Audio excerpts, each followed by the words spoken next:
When's the last time you heard anything about any of these refs getting anything, including extra training? I mean, I just wonder, is this part of the is this one of the byproducts of this being the Welfare National Basketball Association? I don't know. Right? I don't get it. But there's obviously we never. I did a video last night about Caitlin Clark, and you can tell she's talking about. Sophie Cunningham recently gained widespread attention through a TikTok video that resulted in significant controversy within women's professional basketball circles. The Indiana Fever guard received a $500 penalty from league officials following her social media criticism of game officiating standards. Basketball fans and supporters across multiple teams have rallied behind Cunningham's stance, particularly those who follow the Indiana Fever and appreciate her outspoken nature. Her video directly challenged the quality of referee performance, highlighting ongoing concerns about game management and rule enforcement consistency. Professional basketball leagues typically provide transparency regarding official accountability measures. When umpires or referees face disciplinary action, removal from assignments, or additional training requirements, these decisions often become public knowledge. Being mentally beat down. We also know she's physically beat down. Why does this keep happening? And look, it's not just the Fever, it's not just Caitlin. There's a bunch of players across the leagues that's been speaking out against this. That hey, the referees, we're getting the crap beat out of us. There's no foul calls. It's a joke. And there's one reason and one reason only this keeps happening. It's because the players don't. However, the Women's League appears to lack similar transparency regarding referee evaluation and improvement programs. The absence of visible accountability measures raises questions about systematic approaches to officiating quality control. Multiple players throughout the league have expressed frustration with inconsistent foul calls and overall game management, yet concrete improvement measures remain unclear. Players like Caitlin Clark have shown visible signs of mental and physical fatigue, partly attributed to inadequate protection from aggressive play. This pattern extends beyond individual players or teams, with athletes across various franchises voicing similar concerns about physical contact going uncalled and overall game flow disruption. The fundamental issue appears to be lack of meaningful consequences for poor officiating performance. This keeps happening. It's because the players don't have any incentive to not do it. As long as Kathy Engelbert is going to play one of the three blind mice, they're going to keep doing it. As long as Adam Silver just ignores this crap, they're going to keep doing it. And I'm going to tell you, it's turning viewers off. You know, I mean, I'm sorry. I tune into women's college basketball. I don't see a hockey game on the court. Without proper oversight from league leadership, including Commissioner Kathy Engelbert and NBA Commissioner Adam Silver, problematic patterns continue unchecked. This situation creates viewer frustration and potentially damages the sport's growing popularity. Many new basketball fans transitioning from college women's basketball notice stark differences in game physicality and flow. College games typically maintain better pace and cleaner play, while professional games often resemble overly aggressive contests that detract from basketball fundamentals. Cunningham's penalty highlights questionable league priorities and enforcement focus. Rather than addressing substantive officiating concerns, administrative attention focuses on player criticism of these very issues. Tune into women's college basketball. I don't see a hockey game on the court. So no, it doesn't have to be like this. Some of that crap, if they would start legitimately getting fined and suspended and shit, would stop.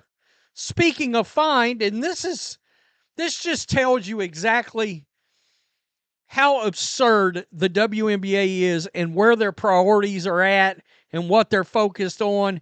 And I almost venture to say that if Sophie Cunningham wasn't who she... This approach suggests organizational priorities may be misaligned with competitive integrity and fan experience improvement. The penalty announcement came through Cunningham's own social media, where she expressed bewilderment at the fine while noting more pressing league concerns deserving attention. Her TikTok video incorporated audio samples to emphasize referee inadequacy, using creative expression to voice legitimate competitive concerns. Despite earning $100,000 this season with additional sponsorship income, the financial impact represents principle rather than hardship. The precedent of penalizing player advocacy for improved officiating standards creates concerning implications for future discourse about game quality. Social media responses demonstrated widespread support for Cunningham's position. That if Sophie Cunningham wasn't who she is, and people didn't sort of know what she's about, she wouldn't have been fined. But am I shocked that an activist basketball league decided to target Sophie Cunningham? No, I'm not surprised by that. I mean, this whole league's got all of its priorities all bleeped up from the very beginning. See, a sports fan that is just starting to watch this league, we can see this because we're not. Professional sports personalities, including longtime NFL Network contributor Stacey Dales, publicly supported her stance through engagement and commentary. Dales, having played basketball at competitive levels, brings credibility to discussions about officiating standards. Creative responses included themed merchandise and satirical commentary about referee vision problems. Corporate accounts even joined the conversation, suggesting alternative solutions like vision correction services rather than fines for pointing out obvious deficiencies. The situation highlights broader consistency problems within league enforcement. While players face penalties for criticizing officiating, aggressive play that endangers competitors often goes unaddressed. We can see this because we're not inside that bubble. We're coming in the last couple of years, and we're going, why aren't the original fans outraged about this? Because the shit ain't basketball. So, I don't want to hear that. Indiana Fever guard Sophie Cunningham said the WNBA fined her $500 for a social media post that she sent critics. This selective enforcement creates frustration among players, coaches, and fans who observe disparate treatment of different infractions. Some observers suggest that certain player characteristics may influence disciplinary decisions, though such claims remain speculative. However, patterns of enforcement and public criticism handling do raise questions about equitable treatment across different player demographics and personality types. The current officiating quality significantly undermines the professional basketball experience. Local youth leagues and high school competitions often demonstrate superior game management and rule consistency compared to professional women's basketball. This comparison highlights the severity of current officiating deficiencies. Social media post that she sent criticizing the league's officiating, she put this on TikTok. We'll get to some of the response. The video included a sample of Sabrina Carter's man-child as a way to say the referees are, quote, useless among other adjectives. Salaries in the WNBA are nowhere near what they are in the NBA. Cunningham is getting $100,000 from the Fever this season. Still, she and others around the league probably have no trouble writing. Veteran coaches and basketball observers with decades of experience confirm that current professional standards fall below acceptable levels. The disparity between expected professional quality and actual performance creates embarrassment for the league and its stakeholders. League leadership, including Commissioner Engelbert and Oversight Authority Adam Silver, faces mounting pressure to address systematic officiating problems. Rather than penalizing players who highlight these issues, resources should focus on referee training, accountability measures, and performance improvement initiatives. The current approach of fining players for legitimate criticism while ignoring underlying problems represents poor organizational priorities. Effective leadership would embrace constructive feedback and implement meaningful reforms rather than suppressing discussion about obvious deficiencies. Have no trouble writing a $500 check to voice their true thoughts. I mean, she's got a ton of sponsorships at this point, especially from social media, this and that and the other, but that's not the point. She should not be getting fined for this shit. I guess the league is just, and she posted this, I got fined $500 for this TikTok video. I don't know why this is funny to me. Like, okay, you got it, bud.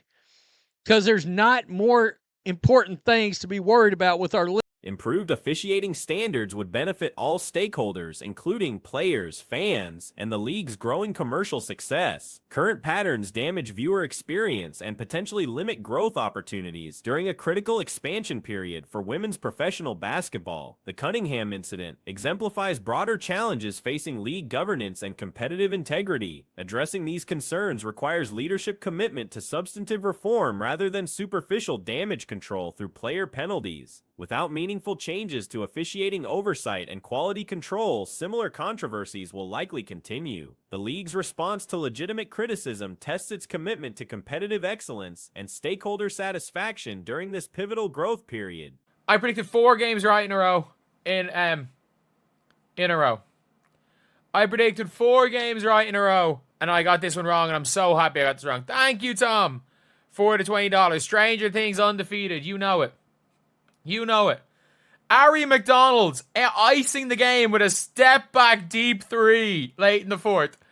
Of all people, Ari freaking McDonald icing the game. Sophie Cunningham, 15 points on 5 shots. The Indiana Fever secured a significant victory over the Las Vegas Aces, marking their first successful fourth-quarter comeback this season without Caitlin Clark on the court. This triumph represented a complete team effort, where one squad demonstrated genuine desire while their opponents appeared disinterested. The game showcased contrasting levels of commitment between the two teams. Indiana approached the contest with maximum intensity, while Las Vegas seemed unprepared for the challenge. This difference in preparation and motivation ultimately determined the outcome. 15 on 5 shots. Absolutely fantastic. Natasha Howard, 18 and 13 on 9 shots. Natasha Howard, unbelievable today.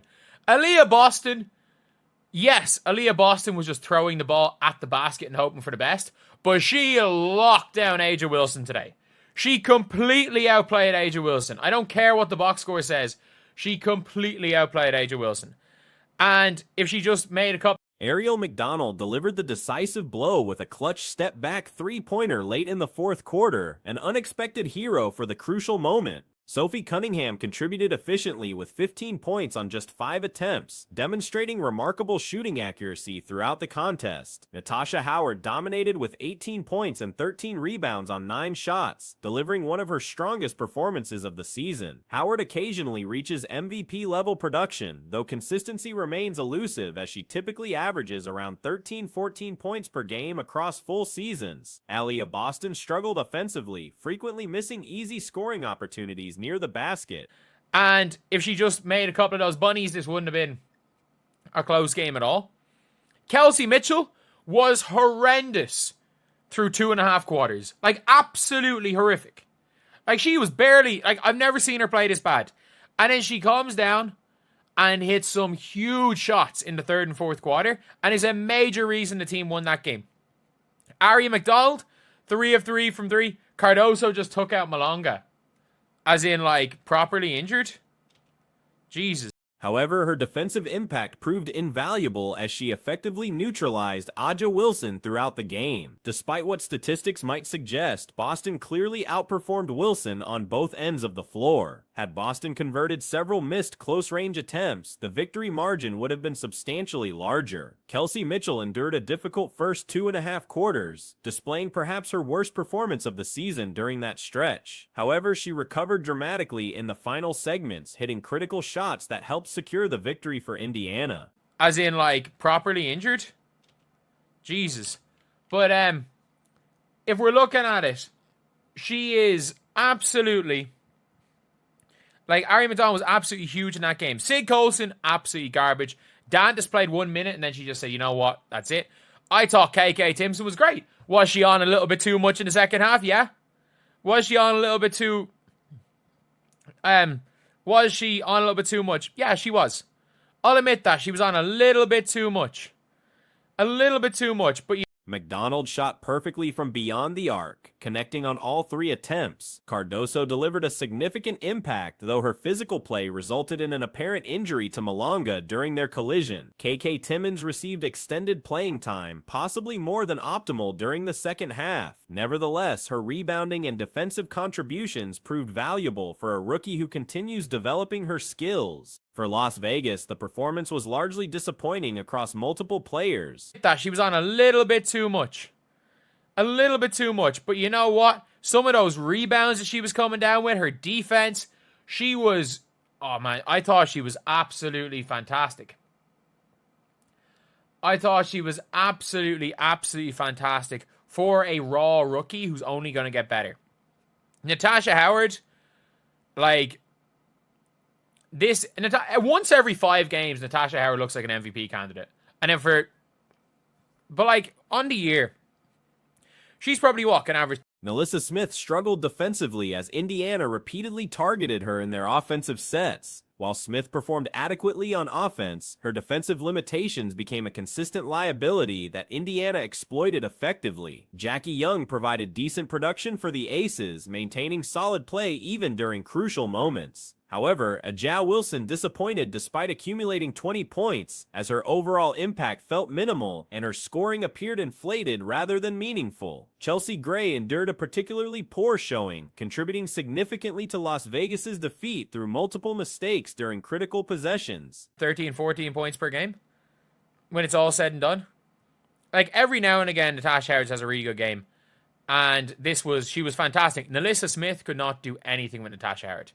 NaLyssa had absolutely no answer for Natasha Howard. For the Aces, Jackie Young, I thought was really good. Even down the stretch, I thought Jackie Young was okay. Ajah was terrible. Like, absolutely terrible. I don't care that she had 20 points. The fakest 20 points ever. She was...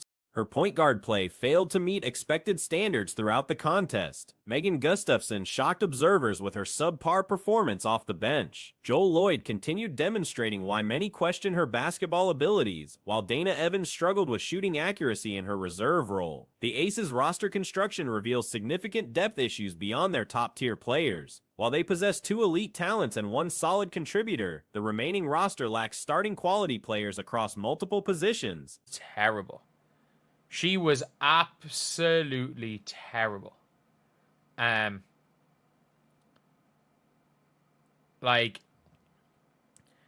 it is what it is. I thought NaLyssa was really good in the offensive end. I thought NaLyssa was good in the offensive end, but like the Indiana Fever were just attacking her. They just attacked her every single time, just like they should, because NaLyssa Smith cannot play defense.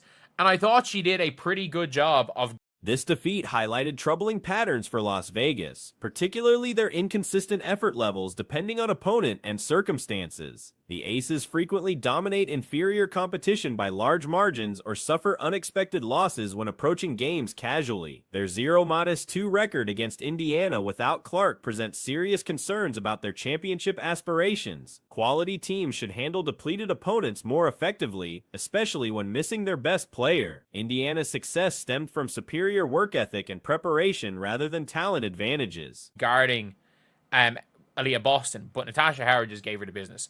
Meg Gustafson, I thought, was absolutely shocking for them.